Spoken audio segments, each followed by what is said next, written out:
Merci beaucoup. Donc, on va parler des effets sur la santé des ondes électromagnétiques dont on vous a dit certainement qu'ils n'existaient pas. Donc, c'est un sujet qu'on va pouvoir un peu fournir. Et ce dont je vais vous entretenir aujourd'hui, j'espère, va vous convaincre qu'en fait, les arguments qui sont présentés par l'industrie pour vous donner l'impression qu'il n'y a pas d'effet sanitaire des ondes électromagnétiques, en particulier que ces ondes-là sont non ionisantes et que ces ondes-là sont trop faibles pour influer sur l'organisme, en fait, ne sont pas recevables et en fait sont des illusions qui sont simplement des choses faciles à expliquer. La raison pour laquelle je m'oppose au 5G, c'est non seulement à cause du fait qu'ils ont des effets sanitaires, mais c'est qu'il y a des alternatives beaucoup plus productives dans le domaine des télécommunications. En fait, la 5G est désuète parce que la 5G, en fait, ne va apporter qu'une amélioration marginale des vitesses de transmission. On a, en technologie, des choses infiniment plus puissantes, la fibre optique, qui est en fait 1 million de fois plus rapide et qui, du point de vue de l'énergie, est beaucoup plus sobre. En d'autres termes, si vous déployez la 5G, vous augmentez de 2 % déjà les gaz à effet de serre, alors que la fibre optique n'a pratiquement aucun impact, parce que dans la fibre optique, l'information passe à travers des fils minuscules. On n'a pas besoin d'irradier quoi que ce soit. La fibre optique, bien qu'elle soit très rapide, ne peut pas vous donner la mobilité. Donc, ce qu'on a à faire, c'est de faire une certaine reconception des cellulaires afin de réduire l'exposition de l'utilisateur, afin que vous puissiez maintenir toutes les fonctions auxquelles vous êtes habitué à l'heure actuelle, mais en réduisant les impacts sanitaires de ces radiations-là. Et pour ce qui est de la 5G, vu qu'elle n'est pas encore déployée dans l'environnement, on n'a pas pu mesurer les impacts biologiques réels, les impacts sanitaires réels de cette radiation-là, mais ce qu'on a pu mesurer, c'est les impacts des radiations du passé. Et si l'industrie procède de la manière dont elle veut, vous allez avoir non seulement le 5G, mais vous allez avoir la 6G, la 7G et la 8G, parce qu'en fait, ce processus-là, c'est un processus de mise en marché. Et on va suivre la 5G de la 6G pour vous faire oublier les promesses qui ont été pas remplies dans la 5. Donc, il faut reconnaître cette évolution-là des systèmes cellulaires pour ce qu'elle est. Donc, est-ce qu'ils sont un danger pour la vie humaine, la faune et la flore? Effectivement, dans les organismes biologiques, tous ces organismes-là ont des caractéristiques en commun qui font que non seulement l'humain, mais les animaux, les bactéries et les plantes sont vulnérables à ces radiations-là. On vous dit que ce sont des radiations non ionisantes et que par conséquent, ça ne fait rien. On vous dit qu'ils sont trop faibles et que par conséquent, ça ne fait rien. Et on va parler de ces éléments-là. Donc, les radiations électromagnétiques, si vous avez suivi un petit peu le sujet, vous savez sûrement ce que ça signifie, cette diapositive-là. C'est divisé en deux parties, la radiation ionisante, qui commence à l'ultraviolet, et la radiation non ionisante, qui est en dessous. Alors, ça inclut les champs magnétiques d'Hydro-Québec et en grande partie les ondes AM, les ondes FM, les ondes de la télévision dans la diffusion, et également les ondes des cellulaires. Et effectivement, ces ondes-là qu'on utilise pour les télécommunications, ce sont des ondes qui n'existaient pas dans l'environnement autrefois. En d'autres termes, les systèmes vivants ont évolué de manière complète pendant 2 milliards d'années dans un environnement où ces ondes-là n'existaient pas. Et si vous avez un peu d'expérience en biologie, vous devriez savoir que les systèmes biologiques ne se défendent pas contre des agresseurs qu'ils ne rencontrent pas. Donc, l'arrivée nouvelle de ces agents-là devrait être prise très, très en grande considération. Qu'est-ce qui s'est passé au cours du temps? Avec la 1G, on vous a donné l'équivalent d'un simple téléphone classique. Ensuite, on a ajouté les textos, les messages textes. Ensuite, on a ajouté l'accès à l'Internet.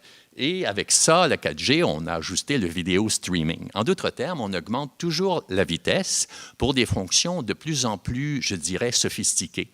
Et j'ose dire que toutes ces fonctions-là ont une certaine utilité. En d'autres termes, on ne peut pas nier que les cellulaires ont une grande importance pratique.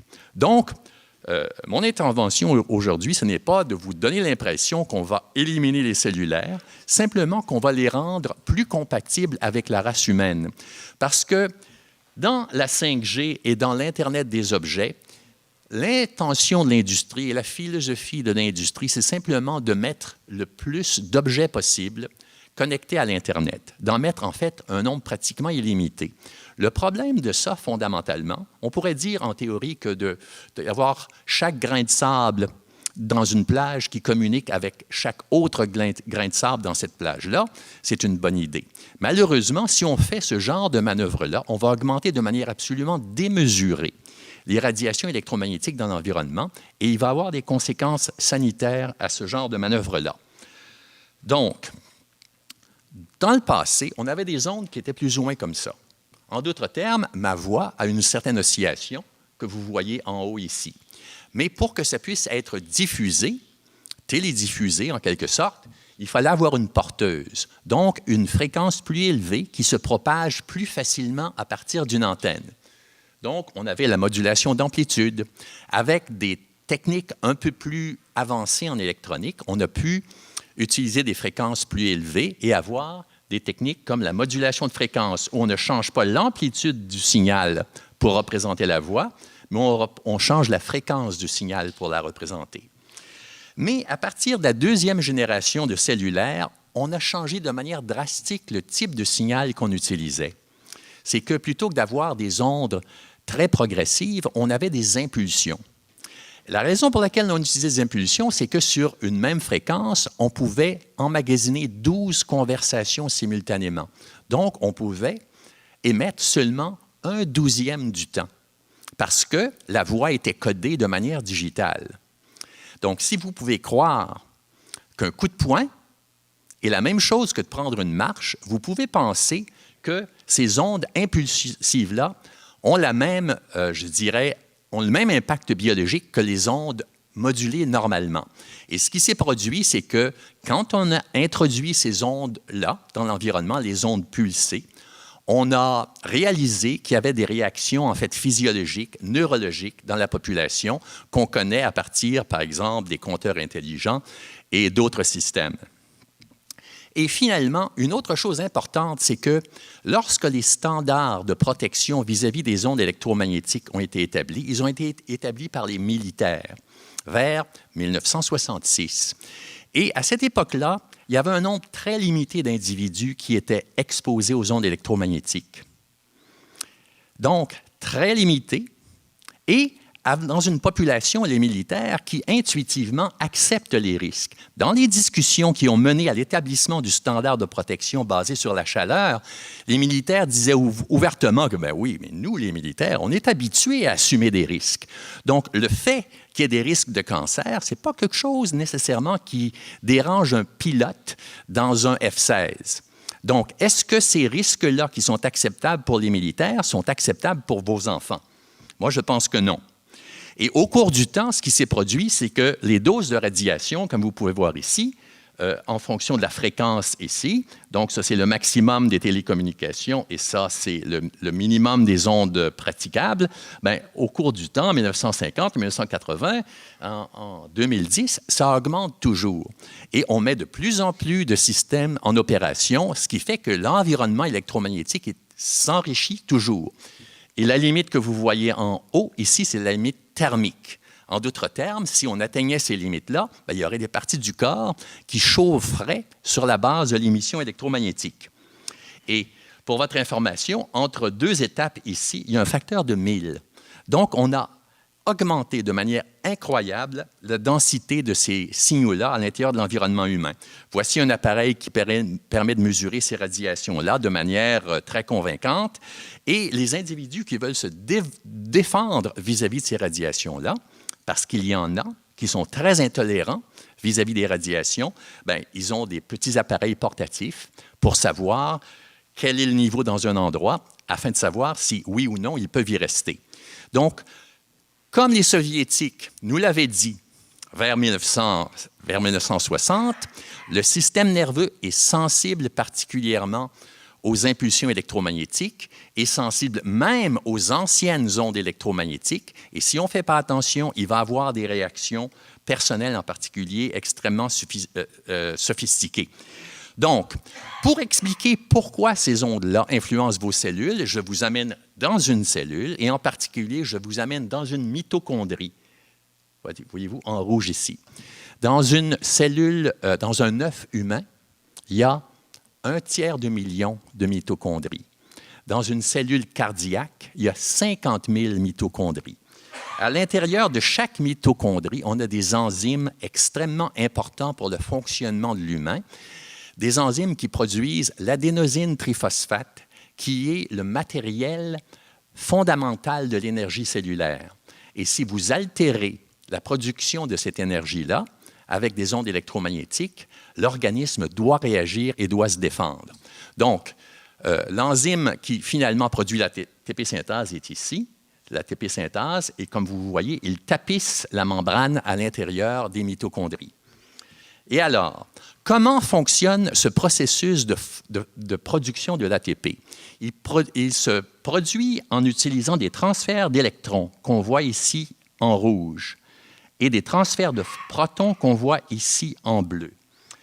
Donc, quand on vous dit que des radiations non ionisantes, ça ne fait rien, ça suppose que ces radiations-là, même si elles n'ionisent pas, n'interagiront pas avec des parties de l'organisme. Mais en fait, on a des charges libres dans nos enzymes qui sont directement influencées par les ondes électromagnétiques extérieures. Donc, les courants d'électrons et de protons sont sensibles. Et si on regarde dans le grand détail les enzymes de cette chaîne-là, en fait, il y a le complexe 1, le complexe 2, le complexe 3, le complexe 4, le complexe 5. Ça, le complexe 5, l'ATP synthase a exactement les mêmes caractéristiques que celles d'un moteur électrique avec un rotor qui tourne, animé par un flux de protons. Donc, les charges bougent dans l'organisme. Ils ne bougent pas comme un électron dans un fil de cuivre, mais malgré tout, les charges bougent. Et lorsqu'on applique un champ électromagnétique, le mouvement de ces charges-là est altéré par le champ extérieur. Donc, vous voyez ici que ces transferts de charges-là à l'intérieur d'un enzyme peuvent se produire sur différentes échelles de temps, ce qui justifie que différentes fréquences peuvent avoir différents effets. Et vous voyez ici, à l'intérieur du complexe 1, que ces transferts d'électrons-là, en particulier, se produisent sur des distances qui sont variables. Donc, si la distance est plus courte, ça prend moins de champ pour affecter ce processus-là. Donc, on a une richesse de processus électriques à l'intérieur des enzymes qui justifie pleinement la sensibilité. Donc, en reprenant mes 4 complexes critiques pour l'existence humaine de production d'ATP et en superposant des ondes électromagnétiques irrégulières, je peux parfaitement influencer la production d'ATP, et ça a été démontré de manière très rapide par les scientifiques.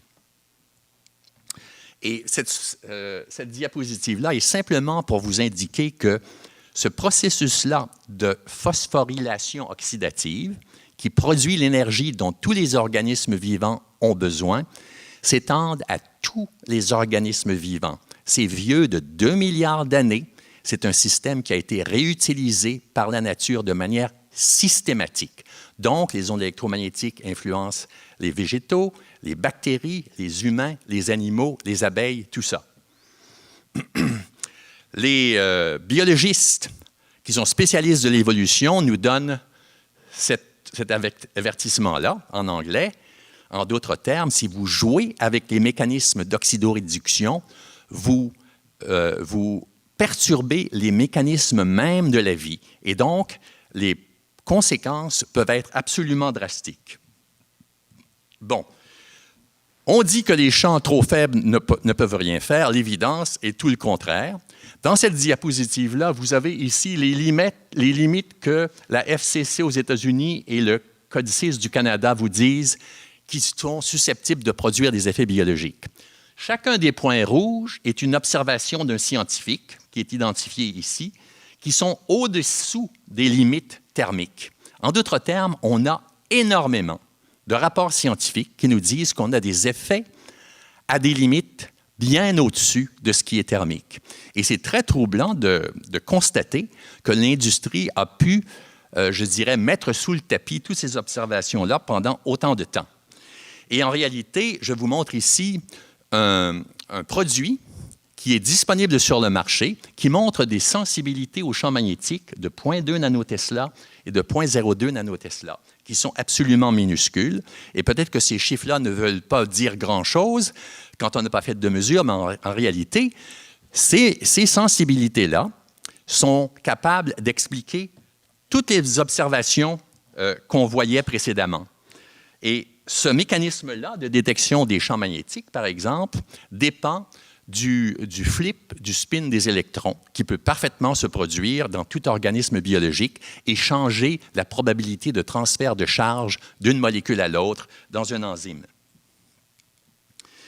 Et la production d'ATP est très sensible au flux de protons, les mêmes protons qu'on a dans le pH, à l'intérieur des mitochondries. Et je pourrais vous parler en détail des raisons pour lesquelles c'est comme ça, mais ce n'est peut-être pas le sujet le plus intéressant.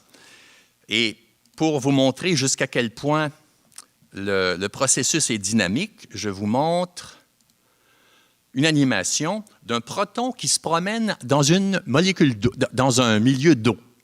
Les protons, dans le fond, s'attachent et se séparent d'une molécule d'eau 2000 fois par seconde.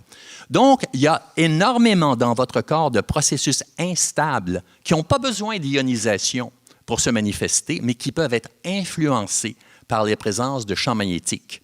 En d'autres termes, les protons ne sont pas aussi disponibles lorsque on applique des champs magnétiques de basse fréquence. Est-ce que ces champs magnétiques-là peuvent donner le cancer? Les champs des télécommunications, par exemple. J'ai fait des essais moi-même parce que, finalement, tous les gens de l'industrie qui vont vous dire que ça n'a pas d'effet, ils répètent des choses qui leur ont été enseignées à l'intérieur de leur compagnie. Regardez-moi bien parce que vous rencontrez actuellement quelqu'un qui a fait des essais personnellement pendant une dizaine d'années pour déterminer si effectivement c'est possible.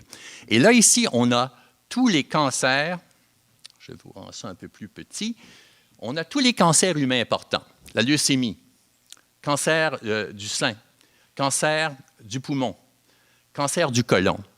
Et si les dires de l'industrie vis-à-vis des effets biologiques étaient exacts, toutes ces données-là seraient au niveau des lignes rouges. En d'autres termes, ça, c'est des comptes de chromosomes dans des cellules humaines cancéreuses.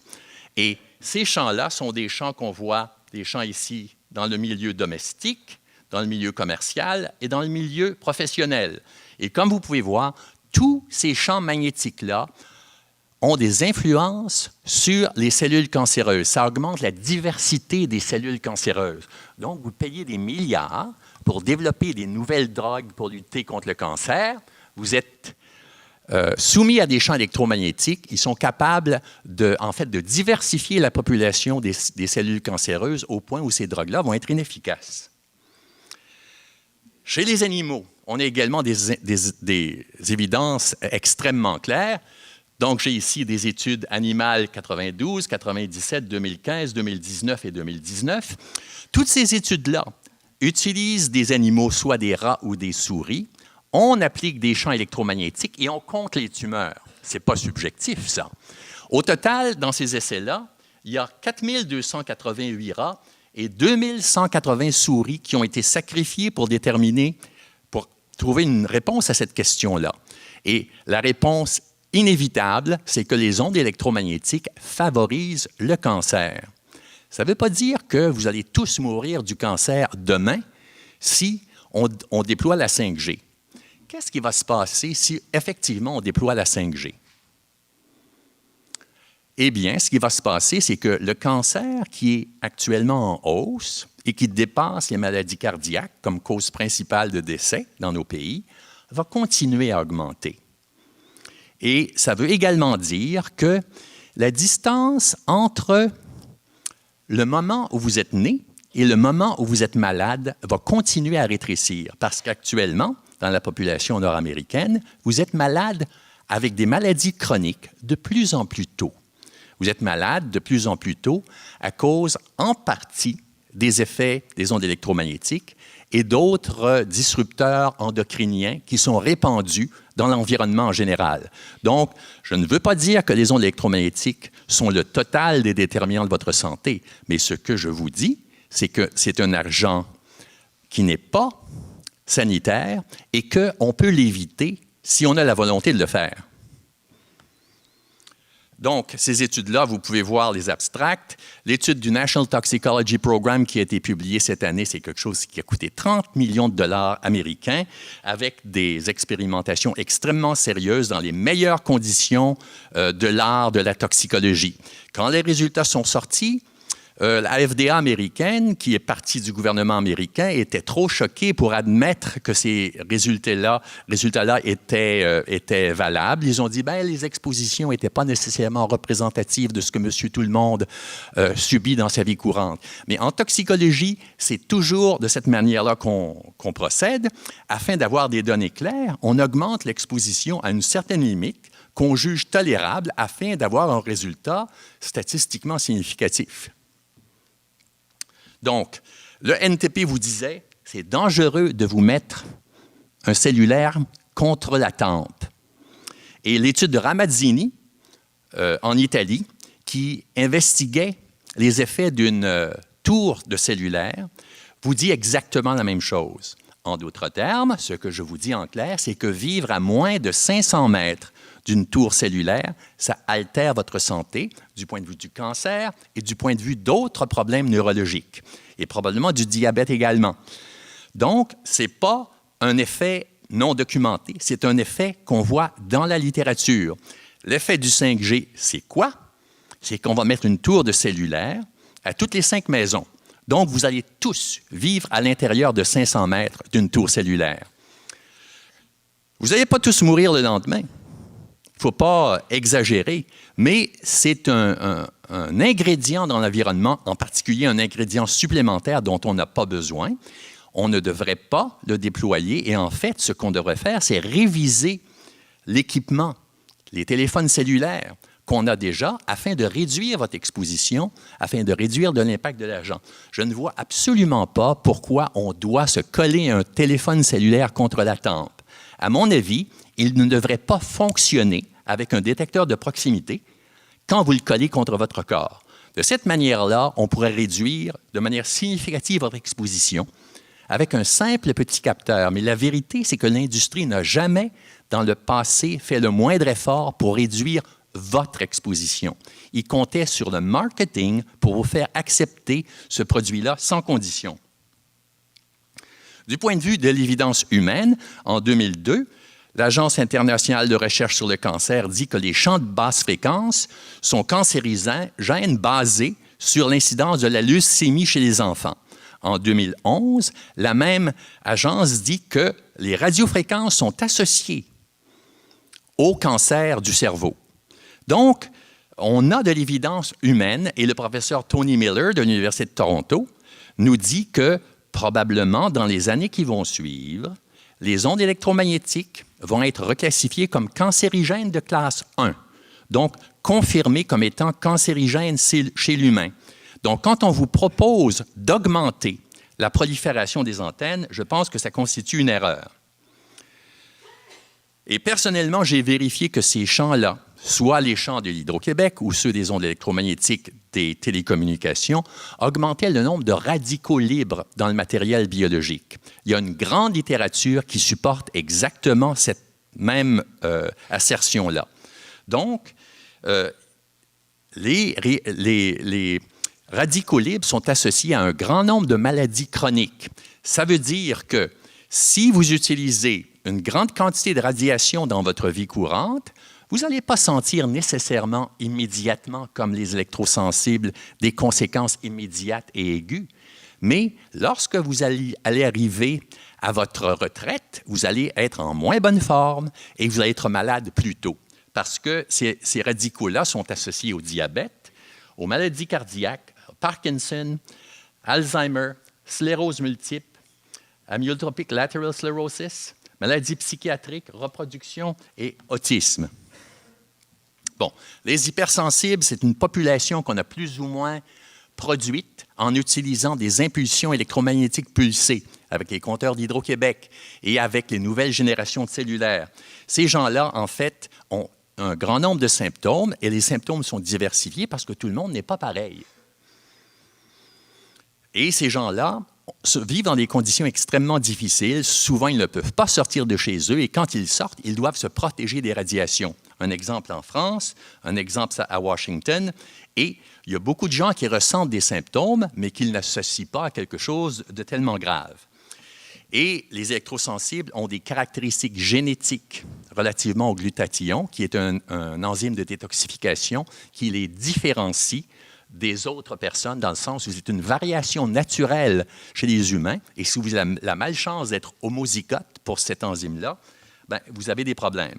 Et là, j'ai promis à Julie de parler un peu de ce qui se passe chez les enfants. Et les enfants, en fait, si je fais jouer le bruit d'un routeur, vous connaissez tous ces jouets-là. Vous avez ça chez vous? C'est le genre de radiation que ça émet. Bien, ça, là, on a accepté ça dans nos écoles primaires et un peu partout, sans discussion, parce que c'était neuf et parce que l'industrie nous disait que c'était une bonne idée. Mais en réalité, ces radiations-là sont des expositions fortes. Et comment ça peut devenir une exposition forte? Ça, c'est une annonce d'une compagnie qui fait la promotion de l'installation du Wi-Fi dans les écoles.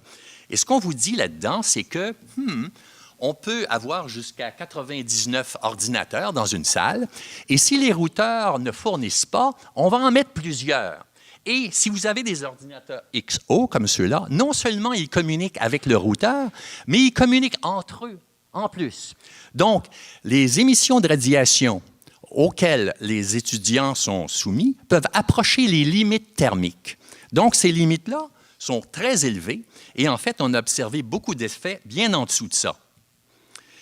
L'industrie a agi pour documenter l'effet thermique et cet effet thermique-là est en fait pas représentatif des dommages à l'organisme. En d'autres termes, on prend des mannequins qu'on remplit de liquide, on applique des radiations ou on modélise ça et on mesure la chaleur. En réalité, pour un enfant en particulier qui utilise un cellulaire, les radiations sont beaucoup plus pénétrantes qu'elles ne peuvent être pour un adulte. Donc, leur cerveau est davantage affecté.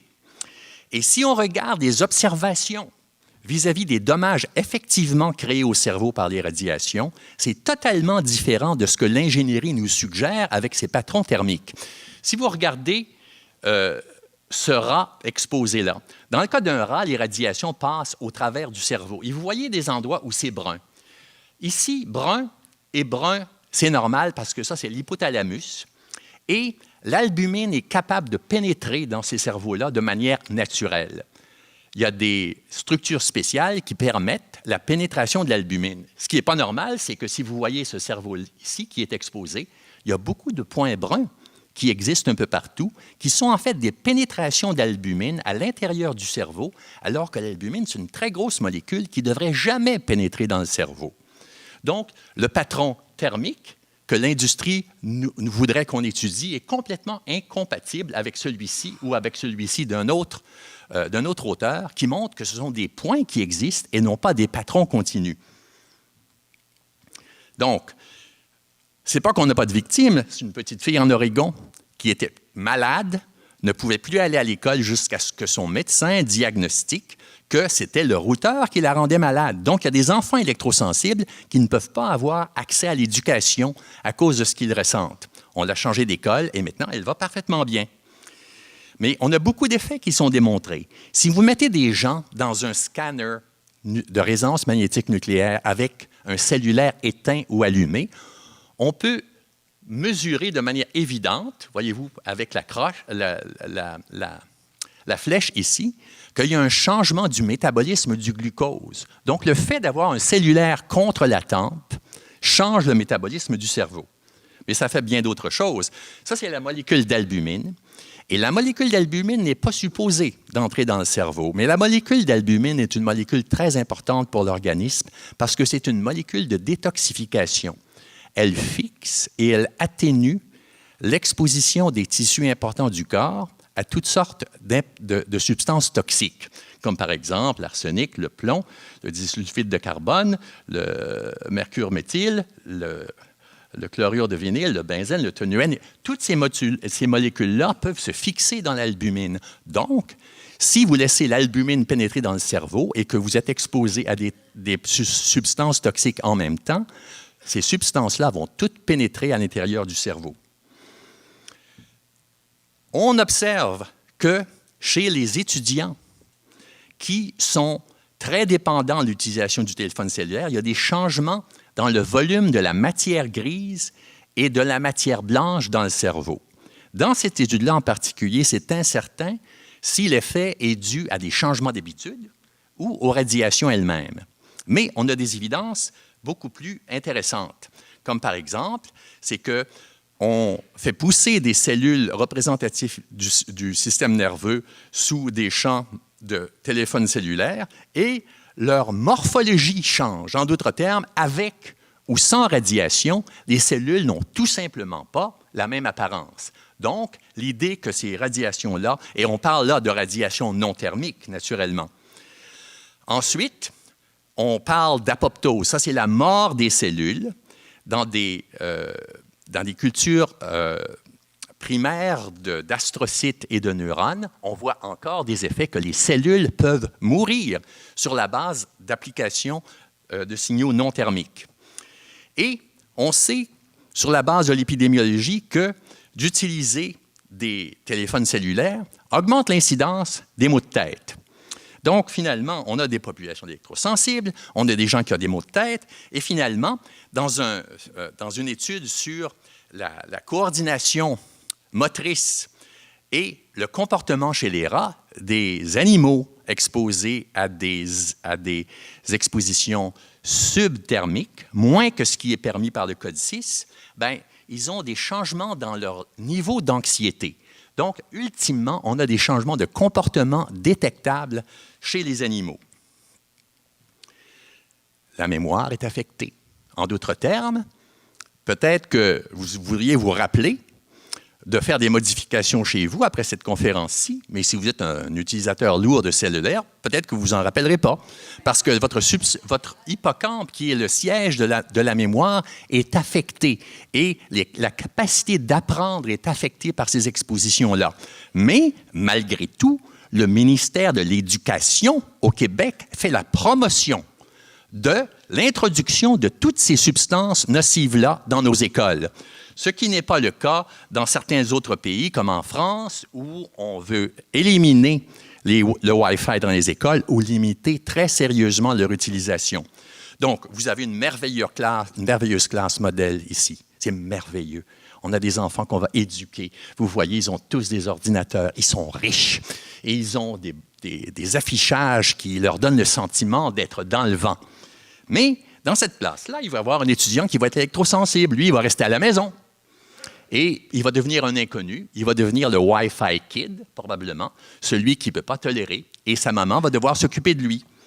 Et s'il y a un certain nombre d'étudiants qui pensent moins bien, qui réfléchissent moins bien et qui se rappellent moins bien, qui va détecter ça? Est-ce qu'il va falloir attendre que tous les étudiants soient électrosensibles et qu'ils soient tous désavantagés intellectuellement avant qu'on se rende compte que l'effet existe? Même les militaires chinois reconnaissent qu'il y a des effets mentaux des ondes électromagnétiques. Ils sont inquiets de ces effets-là vis-à-vis de l'efficacité de leur puissance militaire.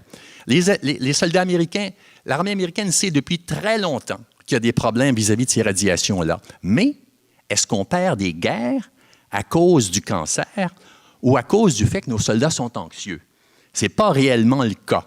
Donc, vous réalisez que les standards qu'on vous impose sont des standards qui ont des motivations complètement autres que de maintenir votre santé. Donc, la France, la Russie ont des lois pour minimiser l'exposition du Wi-Fi dans les écoles. Nous, on n'a rien. Et le Conseil de l'Europe décourage l'installation des routeurs dans les écoles et recommande une limite de 100 microwatts par mètre carré, ce qui est 100 000 fois moins que le code canadien. Donc, on est où exactement? C'est que dans l'avenir, il va se produire des choses dans notre société. En d'autres termes, si vous augmentez votre exposition aux radiations, le monde va avoir l'air plus ou moins de la même chose. Mais vous allez avoir une vie professionnelle utile plus courte, vous allez avoir plus de cancers et vos enfants vont probablement être un peu moins intelligents. Est-ce qu'on peut éviter ces expositions-là? Ce n'est pas très difficile. La fibre optique est 1 million de fois plus rapide que la 5G. C'est beaucoup plus fiable. Et la raison pour laquelle on pousse le sans-fil, c'est parce que ça se déploie rapidement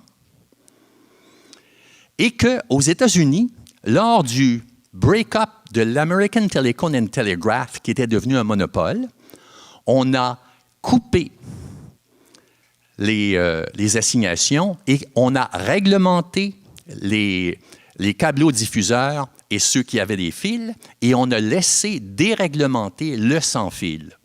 Et en faisant ça, toutes les entreprises comme AT&T, Verizon et Bell Canada se sont dirigées de manière précipitée vers la promotion du sans-fil. Des téléphones cellulaires ont leur place, mais on ne devrait pas leur laisser la place qu'ils ne devraient pas avoir. Une société prospère peut parfaitement avoir des télécommunications superbes de manière parfaitement hygiénique.